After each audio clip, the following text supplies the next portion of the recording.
Hey friends, welcome to Morgan's edition. Hey friends, welcome to a winter edition of Morgan's Nature Notebook. Today, we're out here on the beautiful Bridger-Teton National Forest, which just so happens to be ancestral lands of the Eastern Shoshone, Shoshone-Bannock, and Cheyenne tribes. Today, we're out here cross-country skiing, and we're keeping an eye out for signs of winter wildlife.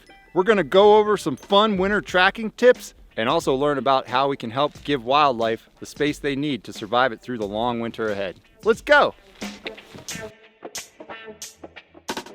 So one thing you can watch out for is the difference between prints and trails. A lot of times with all the snow we get out here, it's really uncommon to find a really clear print. So instead, we look for trails and we start asking ourselves, what kind of story does this trail tell us? In this case, we've got a bounding track. All the feet are landing in the same area, one after the other in a sequence. And what we can see is that they come out of a hole, cross this ski track, and then jump up onto a tree. So we can ask ourselves, what kind of animals live in holes and trees in the wintertime? Hey Phoebe, what was that animal we saw back by the trailhead? A squirrel! Wow, check out this trail right here. There's this massive crater in the snow. I'm pretty sure this is a moose bed. Oh, well, what makes you think it's a moose bed? Look at the size of this. It's huge. And actually, if you look a little bit closer, there's these dark hairs in it. Well, let's follow the trail a little bit more and see if we can collect any more clues to prove that it's a moose. Oh, definitely a moose. We've got some moose poop here. Another part of the story is the browse associated with the trail. We've got fresh browse, I can tell, because this wood is green right here. And there's another one up here.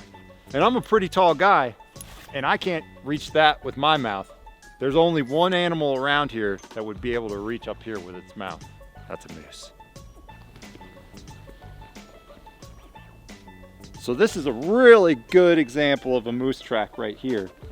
And I'm gonna define a couple terms that can help us really narrow down what type of track it is. The first one is stride. Stride is the distance between any one foot where it gets picked up and the next place it gets put down. We can measure that distance to get a sense of how big the animal is from its shoulders to its hips. Straddle is the width of a trail from the far side to the other side.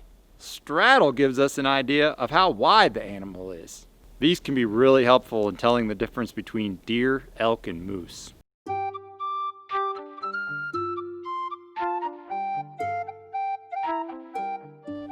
You might think this little lodgepole pine here looks like Charlie Brown's Christmas tree, but something I'm noticing is this scraped off bark right here. A lot of you know what a buck rub is. This is an area where an ungulate, probably a deer, came through and rubbed its antlers. That's another sign you can look at for wildlife. The thing you want to look for is how high off the snow is it.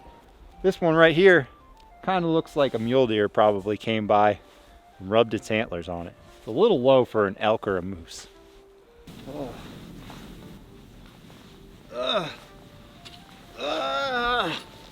Man, this is tough to get around in, and I've even got skis on. If it's this hard for me to get around, I can't imagine how hard it is for a moose or anything else out here to get around. I can always go home and eat a big plate of bacon. They have to stay out here and eat twigs. It's a good reminder to give them the space they need to not stress them out so they can make it through this long winter ahead.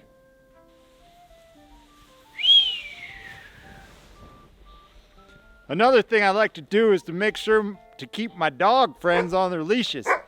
Even though they mean well, sometimes they can't help themselves and they get up ahead of me and chase wildlife. Hey Phoebe, how do you find Will Smith in the snow? I don't know, Morgan. How? Look for the fresh prints! Until next time, stay curious and enjoy some winter tracking.